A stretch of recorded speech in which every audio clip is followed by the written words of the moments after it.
পৃথিবীতে কিছু মানুষ আছে যারা শত চেষ্টা করেও কারো আপন হতে পারে না। এদের হয়তো অনেক বন্ধু বান্ধব থাকে, কিন্তু হিসাব মিলাতে গেলে দেখা যায় এরা বহির্গত। এরা একাই চলে, একাই ঘুরে। বেশি ভিড় এদের কখনোই ভালো লাগে না। কাউকে আপন লাগলে তাদের সাথে বাচ্চাদের মতো হয়ে যায়। এদের কেউই আপন ভাবে না, ভাবে শুধু যন্ত্রণা।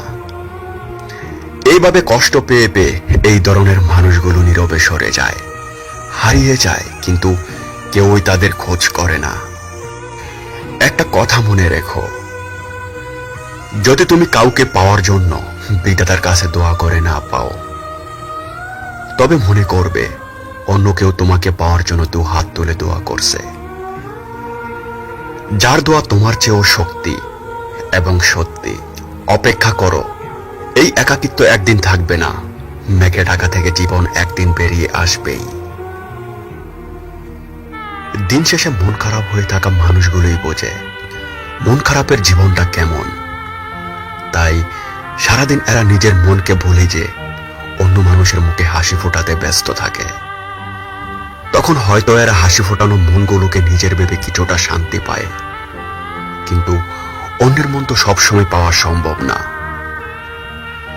রাতে সবার শরীরের সাথে সাথে মনটাও ঘুমিয়ে যায়, আর রাত জাগা পাখিরা তাদের মন খারাপকে লালন করে ভাবতে থাকে আগামীকাল আর কার কার মন ভালো করা যায়, নিজের খারাপ লাগাটা বলে থাকতে।